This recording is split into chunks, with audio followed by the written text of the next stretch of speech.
Hello. Hello.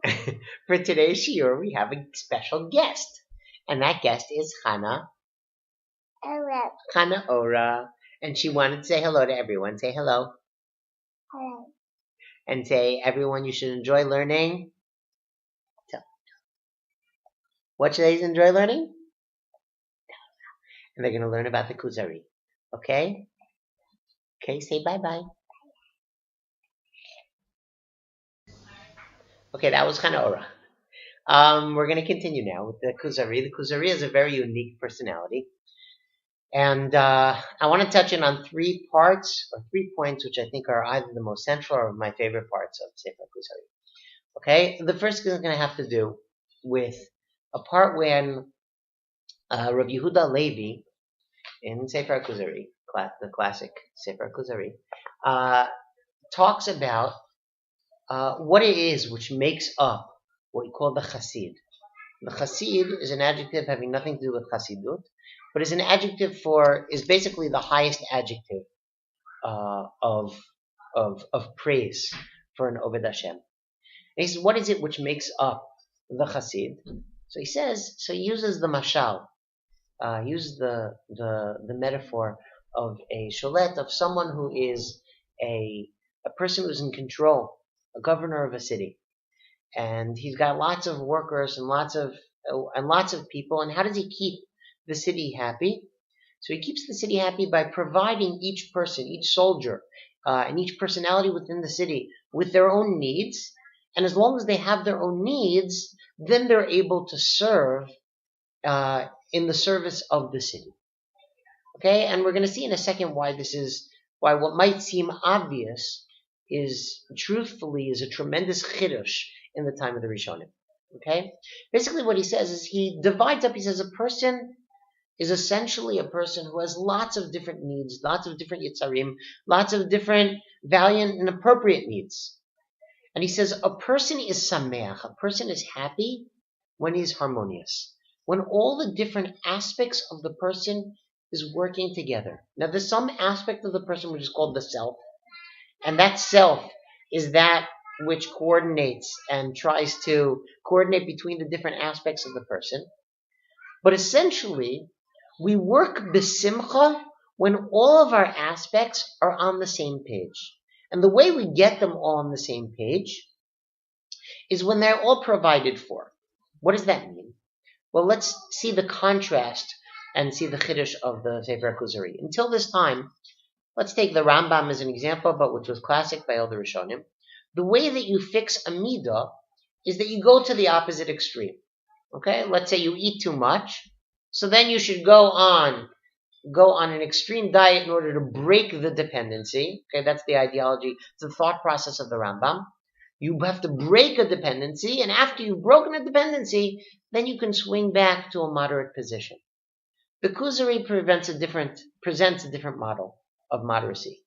Okay, not a moderacy which means that we swing back to moderacy. Okay, I like to say the Rambam has moderate goals, but has a very radical approach to get there. Okay, the Kuzari says the opposite. The Kuzari says, if I can give, he doesn't use this example, but there are 2 types of people who always are thinking about money. Someone who's excessively wealthy and someone who's poor. Okay? Being poor makes you just as money-centered as being excessively rich. Okay? There are 2 people who always think about food. People who are gluttons and people who don't have enough food. People who are fasting. Okay? They are also always thinking of food. Comes the Kuzari and says, the way we balance our midos, or the way we get to a point where our midos don't control us and don't become the center part of the challenges of midos, don't become the central parts and the central focus of our different aspects, is by providing them with just enough. If we have a moderate amount of money, if we take care of our sleep to a moderate amount, not too much, not too little, says, then that no longer becomes the central focus of that aspect of the person. He says when everything is provided for so that it's not hungry, so that it's not being desired, so that it's not overwhelmingly focused on it, it says then all the different aspects of the person can work together, and they can work together in partnership for that which we actually want to do. So this is a model of avodas hamidos, a model of a moderacy by avodas hamidos. It says not pas b'melech tochal, okay? Eat moderately, not be poor.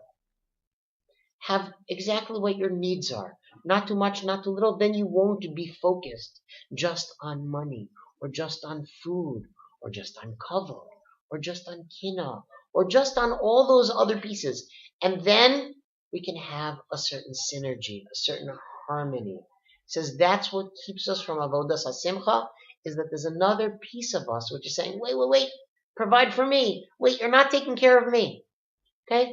That's the first part of the first chiddush of the Sefer Hakuzari, which I think is beautiful and unique. The second piece I'd like to point out is a piece in the Kuzari about simcha. Okay, I mentioned in the write-up, and this is probably a point which the truth is in contemporary time, a lot of people can appreciate. He's a model of spirituality, but not a kabbalist. He's a poet. He's he appreciates the the other aspects of what makes us human, our sensitivities, our aesthetics. Okay. And in such a sense, he's in tune to the fact that there are a lot of things which affect us. The atmosphere can affect us. Where we are can affect us. That some people have certain artistic skills more than other people have artistic skills, and therefore that makes sense that there can be a certain nation who's more in tune, who can be more inspired.